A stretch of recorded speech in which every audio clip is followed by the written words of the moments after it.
All season, I've been waiting for an opportunity to spotlight Dante Moore, as I've always been a big fan of him, and I think he's going to be a star at the NFL level. Last night, he completed 90% of his passes against Minnesota, and he's getting a ton of buzz to be a top 10 pick, and is just the next great quarterback in line.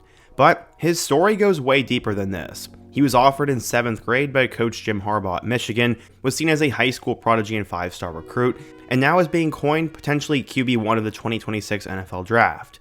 In today's video, we're to go through the entire story of Dante Moore, how he got here, how he overcame setbacks, and just how good he could be. But before we get started, if you're a big fan of college football, be sure to subscribe to the channel, leave a like if you want to support today's video, and let me know what player, team, topic, or situation I can cover next. Now let's go ahead and get started and talk about the insane rise of Dante Moore. To understand the Dante Moore story, we first need to go back in time. He was born in East Cleveland, Ohio, but his family would move to Detroit when he was 5 years old. His father had grown up there and went to Southfield High School, where he competed in basketball, football, and track. The father said, quote, "Like I tell my kids, if you can survive Detroit, you can survive anywhere." Apparently, Dante's tight spiral and strong arm had been present in his life ever since he was tiny. He said, quote, "I started playing when I was 3 years old, and that's when my dad put a football in my hands." In addition to football, Moore began playing soccer at an early age. From 2nd through 8th grade, he was on the pitch either as a goalkeeper or a striker, and he credits that for improving his footwork. In 7th grade, Dante Moore's life would completely change as Michigan football coach Jim Harbaugh decided to offer a scholarship to the 7th grade quarterback. He was a 13-year-old player who was about to enter 8th grade, and he received the offer after participating at a Michigan football camp. Dante said, quote, "I competed a lot and worked out and showed my skills and got the offer. I was so excited, I started crying." His dad ended up saying that Harbaugh had heard word about him and brought him into the camp, and because Dante was working out with Devin Gardner a lot, that's where Harbaugh saw the potential in him. At the time, he was already 6'2" and 165 pounds, and he would play for the Detroit Spartans of the United Youth Football League, and they won national championships. His trainer said, quote, "I've had him since he was 8 years old. He's going to be special." He ended up finishing in the top 5 of the 9th and 10th grade group, and his dad said he was always advanced for his age, was quite talented, and was always ready to compete. He would now be on pace to go to MLK High School, and they had had some greats at the quarterback position. They ended up having Darnell Dickerson, who was a blue-chip recruit who played at Pitt, and then they had DeQuan Finn, who led MLK High School to the 2016 Division II title. What's absolutely ridiculous is I literally did a video on DeQuan Finn this morning. Kinda nuts. Moore ended up battling it out with a senior quarterback for the starting job, and at the same time he was competing for a starting spot, he got more offers as Kentucky, Florida Atlantic, and Morgan State also decided to offer him. For the last 4 years, MLK High School head coach Tyrone Spencer never had to worry about who his quarterback would be, as since 2019, Moore had been the Crusaders' signal caller in back-to-back titles in 2021 and 2022. Despite all of the hype Moore has received, he would remain grounded. He was a quiet leader, and he ended up being named a captain as a sophomore, which is a rarity at a program like MLK. He said, quote, "I remember my first snap as a freshman against Detroit Catholic, and it was crazy." Moore then amassed over 40 offers during the recruiting process, as he got a .9942 rating by 24/7 Sports and was the highest rated recruit from the state of Michigan since Lamar Woodley all the way back in 2003. During ESPN's SportsCenter segment, Moore would eventually announce his commitment to Oregon over LSU, Michigan, Notre Dame, and Texas A&M. Given that he was the last uncommitted 5-star quarterback in the class, his commitment carried major fallout across the country. It was a huge blow to the Michigan Wolverines, as they were the first school to offer him when he was just in 7th grade, and then he was trained by Devin Gardner, and CJ Carr had just committed to Notre Dame. But things would end up changing right before the end. Oregon's offensive coordinator Kenny Dillingham, his main recruiter, left to take the head coaching job at Arizona State, and some were wondering if Moore would look elsewhere. He now had a new destination, as he announced he would flip his commitment from Oregon to UCLA. He said, quote, "I talked to God and my people and really within myself, and I knew that UCLA was the right move for me." He had been an Oregon commit since July, but Chip Kelly and the staff had been working hard to get him to flip, and he became the 3rd highest ranked recruit ever. He was the highest ranked quarterback since Josh Rosen and the first 5-star in the Kelly era. His insane senior season led him to being named the High School Football American National Player of the Year, and his coach said, quote, "Dante is an incredible human being and a dynamic football player." To finish out his career, he led his team to a 2nd straight Michigan Division III title, and he tossed 4 touchdown passes in the championship game. He threw for 2,400 yards and 32 touchdowns as a senior, and over his time at MLK, he passed for just under 10,000 yards and 135 touchdowns. He only threw 9 total interceptions, and he had the height and look of a future 5-star. According to 24/7 Sports, Moore was a 5-star recruit, the number 3 quarterback, and the 4th best player in the class of 2023. So when Dante would arrive at UCLA in 2023, they were coming off of a successful stretch with Dorian Thompson-Robinson as their quarterback, who is now off to the NFL. Dante would be put into a huge quarterback battle as Colin Schlee and Ethan Garbers would battle it out for that quarterback job, and after eventually working their way through fall camp, Dante was named the starter for their first game against Coastal Carolina. In that game, he ended up going 7 of 12 for 143 yards and 2 touchdowns, and they would end up winning.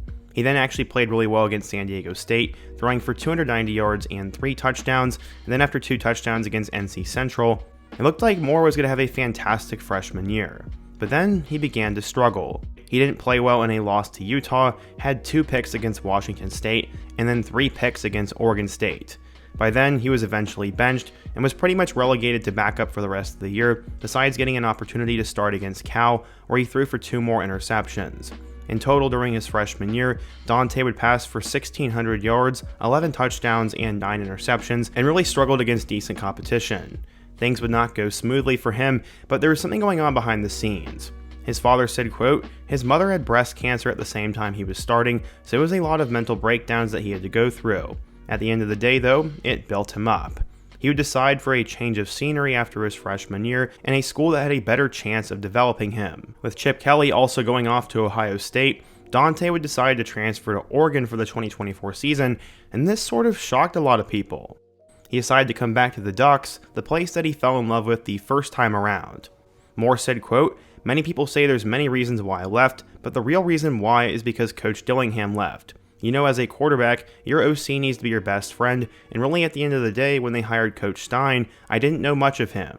He'd end up competing with Dylan Gabriel for the starting quarterback spot, but he knew he'd end up being the backup, as Gabriel was one of the most successful quarterbacks in all of college football. He sort of pulled a Kyler Murray, who sat out for a year only to get better, and during that time, he would train, learn the system, and even gave back to his high school, as he apparently donated $10,000 to MLK. Going into the 2025 season, Gabriel was now off to the Cleveland Browns of the NFL, and Moore would battle it out with Austin Novosad and Luke Moga for the starting job. Everybody knew that Dante was going to be the starter, but they had to see the process out first. Moore would end up being named the starter, but there'd be some roadblocks. His receiving room was young, as they lost a couple of players to the NFL, and then the top receiver in Evan Stewart ended up getting hurt before the season. Obviously, Oregon has so much talent, but in a way, he'd be asked to do more with less. In his first game against Montana State, Moore would go 18 of 23 for 213 yards and 3 touchdowns, and against Oklahoma State, he was also super efficient, throwing for 266 yards and 3 touchdowns, and his completion percentage was pretty incredible. He did struggle to a degree against Northwestern, as he only had 178 yards with a touchdown and a pick, but he would bounce back against Oregon State, throwing for 300 yards and 4 touchdowns. Through the first month of college football, his completion percentage was insane, and it prepped him for a game against number 3 Penn State. In what was supposed to be one of the games of the year in the Big Ten, Dante Moore struggled at first, but ended up having a good game, throwing for 248 yards and 3 touchdowns, and eventually silencing the crowd at Penn State, and eventually silencing the crowd at Beaver Stadium. With over 111,000 fans there, Moore would fake a handoff and rolled right before finding Gary Bryant Jr. for a 25-yard touchdown. That would be the game-winning play, and it was something that he did all the time at MLK, and fans and family from back home knew this was coming. After the 5-0 start, Moore became the betting favorite to win the Heisman and a popular name in the 2026 NFL Draft. His dad said, quote, it's time for the world to see his talents. His talent has always been there. He has had to let the game slow down for him at the college level. After the Penn State game, though, Moore would have his worst game of the year, and it would be a huge setback for him. Against the number 7 Indiana Hoosiers, Moore was doing okay, but he had 2 late interceptions, and Indiana won 30-20. Moore only threw for 186 yards, and as I said, this was a setback, but he would bounce back. Against Rutgers, he would throw for just under 300 yards and 4 touchdowns, and they would dominate the Scarlet Knights. He was sort of a non-factor against Wisconsin, but they won the game regardless. Last week, Moore was also hit with a setback, but he would make the plays to win the game, as against number 20 Iowa, despite having an interception, he would lead his team down the field, including a near impossible pass to Malik Benson, and they would eventually beat the Hawkeyes. Urban Meyer said, quote, "There's not a better pass I've seen this year, especially in this kind of situation." Yesterday, Dante Moore had one of the best games of his career, as he ended up going 27 of 30 for 306 yards and 2 touchdowns. He had a 90% completion percentage against the Gophers, who were a 6-win team and typically a stout defense. They also barely had to open up the playbook as they destroyed the Gophers, and so far, Moore has thrown for 2,200 yards with 21 touchdowns and 5 interceptions. He's completing 73% of his passes, and combining that with the system he's in, his height, and his athleticism, many believe that Dante Moore could be a top 10 pick in the 2026 NFL Draft. With how weak this quarterback class has become, Dante has sort of found himself behind Ty Simpson and Fernando Mendoza. Honestly, I think he will make a good NFL quarterback, as he has been elite and dominant since he first started playing football, all the way back in middle school. He's the kind of guy that I'm not going to bet against, and every time he is faced with adversity, he either makes a play or bounces back. That's mostly what you want in a big-time player, and I'm glad I finally got to tell Dante Moore's story on the channel. But what do you guys think? If you're an Oregon fan, what do you think of Dante Moore? How do you think he will do in the NFL? And which player should I take a look at next? Be sure to let me know down below. Leave a like if you support today's video, subscribe if you're new, and check out my videos on the end screen. Hope to see you guys again soon, but until next time, peace.